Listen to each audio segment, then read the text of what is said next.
The Sherlock Holmes Stories by Sir Arthur Conan Doyle. The Final Problem. Part 3. Sherlock Holmes and his friend Dr. Watson have evaded the pursuit of Professor Moriarty as they make their way to the English coast with the intent of obtaining passage to the continent.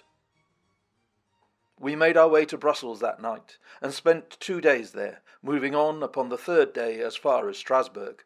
On the Monday morning, Holmes had telegraphed to the London police, and in the evening we found a reply waiting for us at our hotel.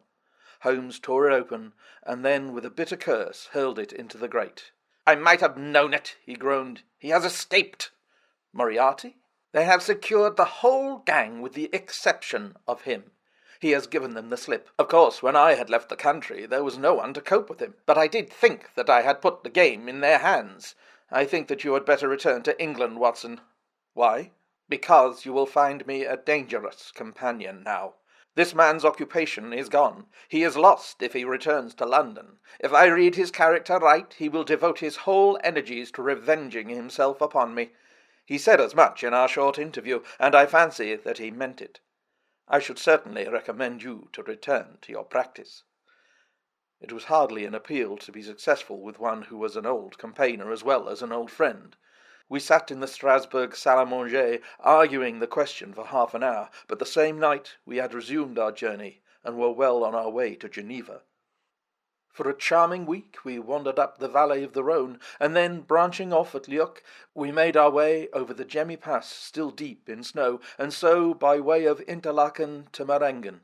It was a lovely trip, the dainty green of the spring below, the virgin white of the winter above, but it was clear to me that never for one instant did Holmes forget the shadow which lay across him. In the homely alpine villages or in the lonely mountain passes, I could tell by his quick glancing eyes and his sharp scrutiny of every face that passed us, that he was well convinced that, walk where we would, we could not walk ourselves clear of the danger which was dogging our footsteps. Once, I remember, as we walked along the border of the melancholy Daubency, a large rock which had been dislodged from the ridge upon our right clattered down and roared into the lake behind us. In an instant, Holmes had raced up onto the ridge, and standing upon the lofty pinnacle, craned his neck in every direction. It was in vain that our guide assured him that a fall of stones was a common chance in the springtime at that spot. He said nothing, but he smiled at me with the air of a man who sees the fulfilment of that which he had expected. And yet, for all his watchfulness, he was never depressed. On the contrary, I can never recollect having seen him in such exuberant spirits. Again and again he recurred to the fact that if he could be assured that society was freed from Professor Moriarty, he would cheerfully bring his own career to a conclusion.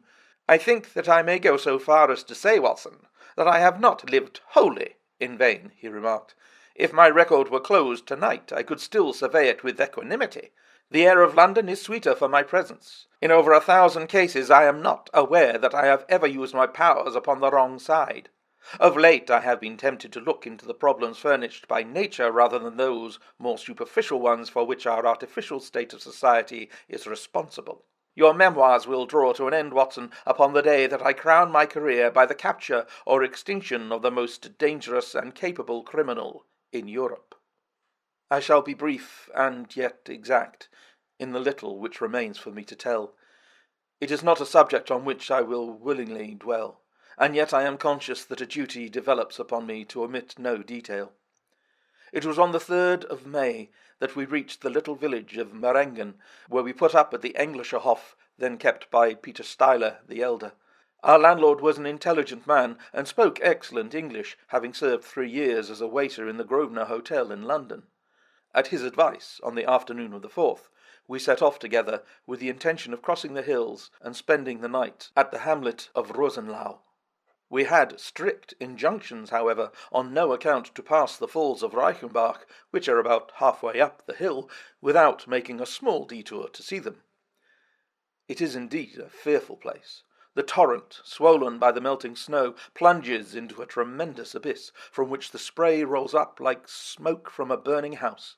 The shaft into which the river hurls itself is an immense cavern, lined by glistening coal-black rock, and narrowing into a creaming, boiling pit of incalculable depth, which brims over and shoots the stream onward over its jagged lip.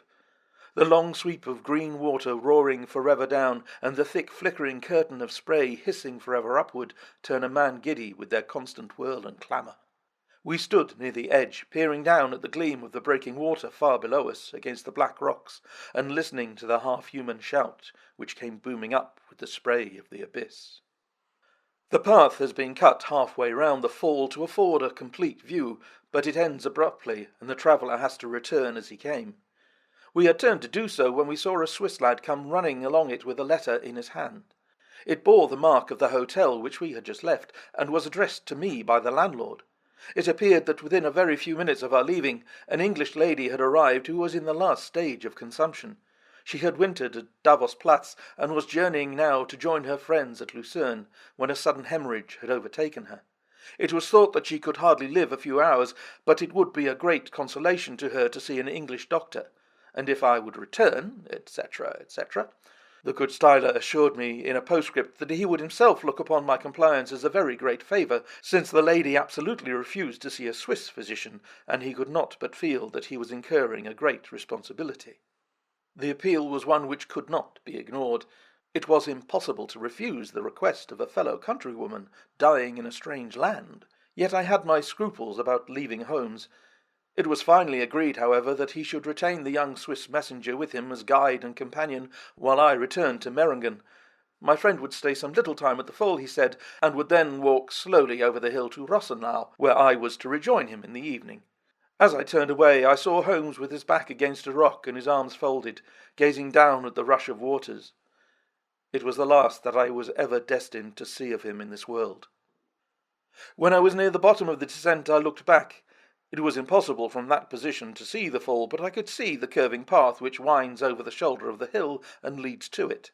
Along this a man was, I remember, walking very rapidly. I could see his black figure clearly outlined against the green behind him. I noted him and the energy with which he walked, but he passed from my mind again as I hurried upon my errand. It may have been a little over an hour before I reached Meiringen. Old Steiler was standing at the porch of his hotel. "Well," said I, as I came hurrying up, "I trust that she is no worse." A look of surprise passed over his face, and at the first quiver of his eyebrows, my heart turned to lead in my breast. "You did not write this?" I said, pulling the letter from my pocket. "There is no sick Englishwoman in the hotel?" "Certainly not," he cried.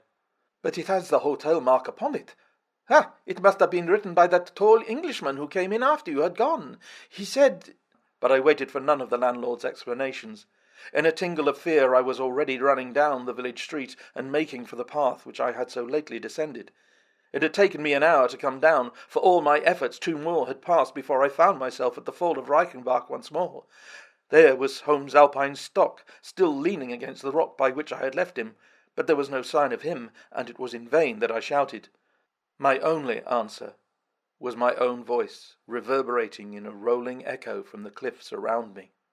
It was the sight of that Alpine stock which turned me cold and sick. He had not gone to Rosenlau then.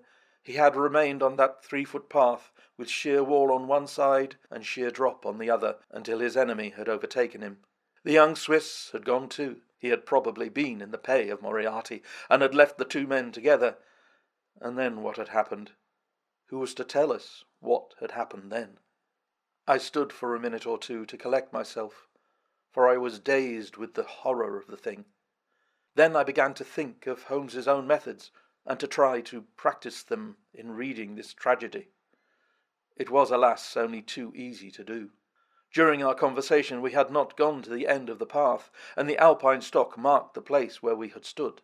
The blackish soil is kept forever soft by the incessant drift of spray, and a bird would leave its tread upon it. 2 lines of footmarks were clearly marked along the farther end of the path, both leading away from me. There were none returning. A few yards from the end the soil was all ploughed up into a patch of mud, and the branches and ferns which fringed the chasm were torn and bedraggled. I lay upon my face and peered over with the spray spouting up all around me. It had darkened since I left, and now I could only see here and there the glistening of moisture upon the black walls, and far away down at the end of the shaft the gleam of the unbroken water. I shouted, but only the same half-human cry of the fall was borne back to my ears. but it was destined that I should, after all, have a last word of greeting from my friend and comrade. I have said that its alpine stalk had been left leaning against a rock which jutted on the path. From the top of this boulder the gleam of something bright came to my eye, and raising my hand I found that it came from the silver cigarette case which he used to carry. As I took it up, a small square of paper upon which it had lain fluttered down onto the ground. Unfolding it, I found that it consisted of 3 pages torn from his notebook and addressed to me.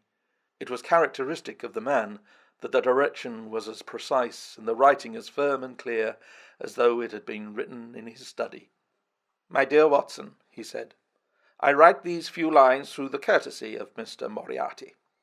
He awaits my convenience for the final discussion of those questions which lie between us. He has been giving me a sketch of the methods by which he avoided the English police and kept himself informed of our movements.